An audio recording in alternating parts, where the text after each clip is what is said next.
So, this line which we have heard from the Gospel was one of the many heavily misunderstood among the Christians. You remember one of them, maybe, the feast of the Lord, when he said to the servant, "Go and force them in." So, especially Catholic Church, but the others are not very far from it. Not the church, but individuals in the church invented the way how to force people to enter into the church. And they have stupid excuses, It's better to save their souls burning their bodies, So, misunderstanding the words of God can be very, very dangerous for our lives, not just as a communities, but a personal life. We have to study very carefully what God is saying and why God is saying something. We have heard here disciples very eager to force everyone to like them.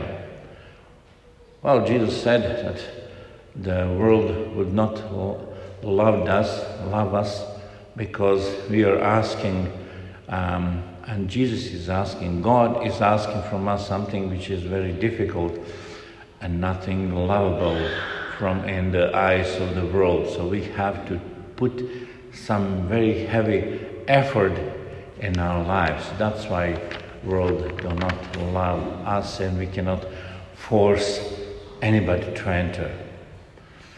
But this is connected also with the second reading, which you have heard in French or in Spanish, right? I'm not sure how many of you know the Spanish, but reading is very important. This was a slogan for our celebration of Constantine a few years ago. The Christ set us free from freedom. We have heard that.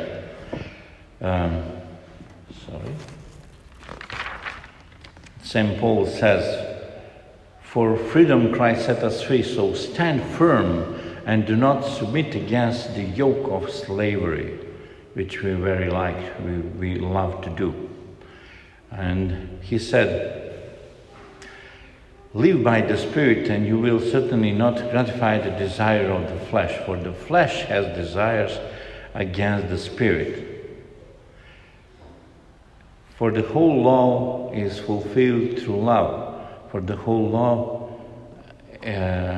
is fulfilled in one statement, namely, you shall love your neighbor as yourself." So I said a few sentences from this first part, but what is ultimately important is Christ set us free from freedom, so stand firm and do not submit against the yoke of slavery. The yoke of slavery is everything we do for our pleasure. The problem with the pleasure is that it is a pleasure. And because it just temporary pleasure, sometimes it lasts longer, sometimes it lasts shorter, but we don't pay attention for the consequences of that pleasure, of the earthly pleasure. And we are thinking that whenever church is saying against worldly pleasures, that the church is masochistic, sadistic, I don't know what. But the Christians are very strange because you cannot do this, you cannot do that, you cannot do this. It's not. Christ has set us free for freedom, which means that freedom is not to do whatever we want. That reading which we have heard from the Gospel of Luke is directly connected. Because we are thinking that we are doing whatever we want, that this is a freedom, we are also putting a yoke on others' necks. We want to everybody follow us. Because if this is my freedom and they are stupid, they cannot find the freedom. So we can show them what is the freedom. Yes, we have to show the people what real freedom is, but not by the force. You know, sadly, lately in the world we have so many signs of slavery among the people, starting from the wars, but every day in our societies we have kind of the signs of the freedom. So I'm telling you that because we are also responsible. You know, when the politicians do something, we are just saying, oh, you know, it's not my job, it's their job, or I don't want to interfere. You know, this is not using of freedom. We in church have so many times the same situation. Everybody, for example, knows that if something wrong is happening in the church, but nobody wants to act because they think, oh, you know, this is not my church. I'm coming here just Sunday. Who cares? You know, priest is this one, that one, priest is doing this, or somebody in church is doing this or that. I'm not responsible. Let the priest solve that problem. No, it's our house. And Jesus is called us for freedom. And freedom, not individual freedom, doesn't mean that I can do whatever I want, but what is my duty as a creature? So, for example, one small example, but very important example, which is sometimes could be a very destructive and very horrific in the church. You know, abortion. You all know this. So what the Christians are doing? Rightly, we have to fight for life. But many times, are we really choose the right way to do it? To insist on laws? You know, in the communist time in Serbia, in Yugoslavia, abortion was bad. So it was illegal to do abortion. So what did the women do? Forced by their families or by their own decision, because they are not informed. You know, I knew the doctor here who did 45,000 abortions. And one day, when he understood what he did, he said to himself, oh, what I did. Because he said, my excuse was that on the faculty, I learned that, well, you know, these are just cells up to, I don't know, 40th day, or I don't know what. It's just a cell. It's nothing. So I can do it. But one day, when he did a late abortion, he picked up from the woman, from that embryo, human. He stretched and picked it up a hand of the small baby and put it on the plate, on one camera. I don't know in English what is the name, and the hand moved. And he was terrified.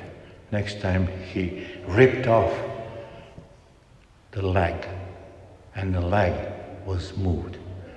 And he said that in that moment I understood that I did not do intervention, but I did murder.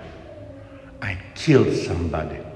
And imagine today, we have some Christians, even Orthodox Christians, who said that, you know, abortion in the first week is not crime. Once I was arguing with one professor of Orthodox theology on this, and I said, well, you know, you and me, we have been lucky. We have been those two cells, but today we are humans. What's the difference when somebody will kill me? Now or when I was two cells? From those two cells will not raise the kangaroo. It will be a man. Why I'm saying so? Because now we insist on the laws on the preventing of abortion. Yes, we have to fight against the killing of the people in abortion. But how? We don't have to fight for the laws to prevent. We have to fight to teach the people how to resolve if this is a problem for them. There is ways how to adopt the children. But first and above all, we have to sit on the neck of every government to force them to give the job to the woman, to give financial support, to take care for the children, not just with the words, but with the deeds. This is the duty of the Christians, not to fighting the wars, to get the law, to prevent, because people will do what they always did. They will fornicate. In the marriage, out of marriage. We know that. And unwanted, sadly unwanted children, but unwanted just from us humans, not from God, will always come into the world. And we know that we cannot do anything with the laws, because illegally abortion we would have in every country. If you like your women to suffer even more, yes, we have to fight for the laws.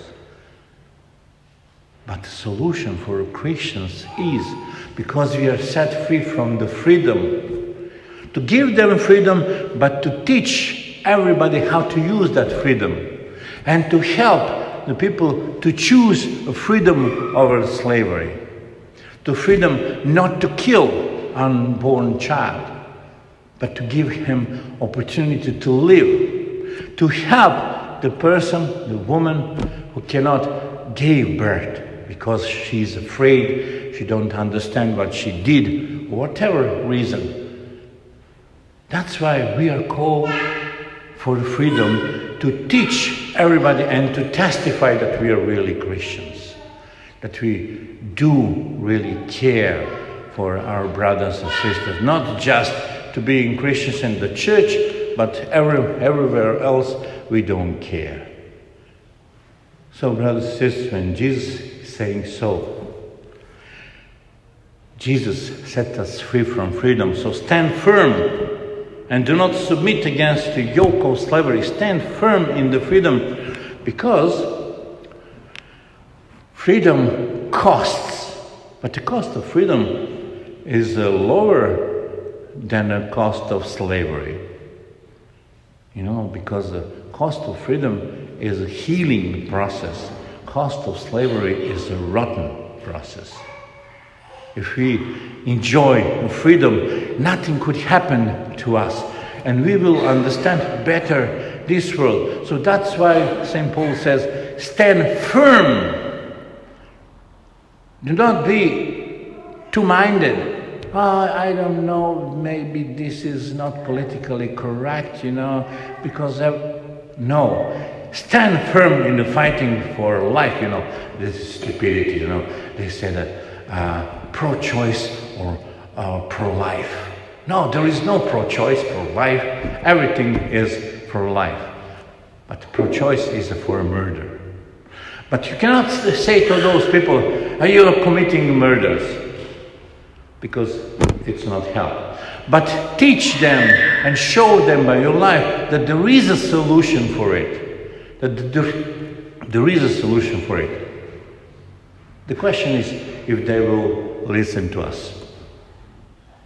Somebody, not all. But then, this is not your problem. Your problem, our problem is to testify. But because God is judge, like in the story from the Luke. Shall we call the fire from hell, from heaven, and kill them all? Kill them all. No, this is also not a solution, because God teaches us, love them, because if you love your neighbor, they will return to love, because love is contagious. Respond on love is not a hatred, but love. So, brothers and sisters, I will finish with this, because sometimes we preachers, sometimes we see the small signs of a limitation of the I'm joking.